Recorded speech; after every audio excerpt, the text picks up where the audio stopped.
Olá! Nesta videoaula falaremos sobre campo magnético que vão surgir em espiras por onde passa corrente elétrica. Já vimos nas últimas aulas, que quando eu tenho um fio por onde passa uma corrente elétrica, em torno desse fio irá surgir um campo magnético, tá? Se eu pegar esse fio e enrolar no formato de uma espira, o que é que vai acontecer?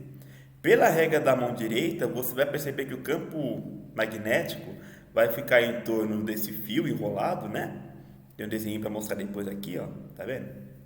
Fica em torno do fio enrolado. E vão ter, se você observar direito, vários pontos que vão ser coincidentes conforme você vai circulando ali.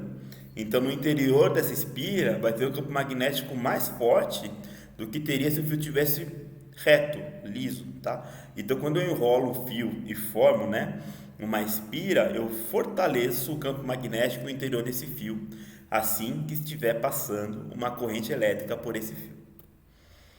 Aqui tem a mão direita, como eu tinha colocado, Por meio da regra da mão direita, você consegue descobrir se está entrando ou indo para o outro lado, saindo, Descendo ou subindo nessa espira. E para calcular o campo magnético em uma espira, por uma espira por onde passa a corrente elétrica, a gente usa o P, que significa a intensidade do campo magnético, que é igual a μ. A gente vai acabar usando o μ0, que é o valor de μ no vácuo, tá? Que era 4π vezes 10 a menos 7, só para vocês lembrarem. E a corrente que passa pelo fio, dividido por 2 vezes o raio. Que raio que é esse? A espira é circular e ela vai ter um raio, porque ela tem o formato de círculo, tá?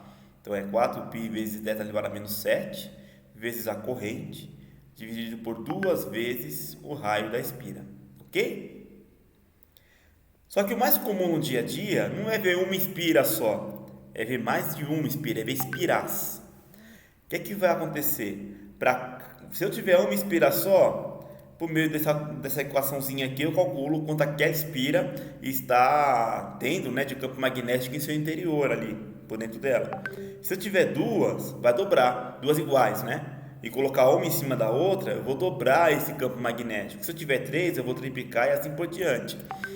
Então, aqui eu tenho um desenho, com várias espiras formando uma solenoide, tá? Uma bobina solenoide. Aqui eu tenho os polos, que vai formar corrente elétrica, que vai sair daqui, vai vir até aqui.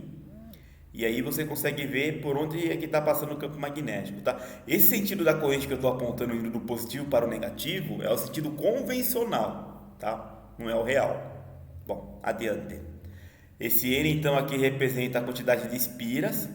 E repare que a equação anterior é igual a essa equação, só muda que agora tem um N na frente, ok? Então, vamos falar de um exemplo prático? Bem rapidamente, No nosso dia a dia, a gente vê, ainda mais em postes de rua, alguns transformadores, Se você procurar na internet, você vai ver que o transformador é um elemento com núcleo, aonde você vai ter bobina enrolada de um lado e bobina enrolada do outro, tá?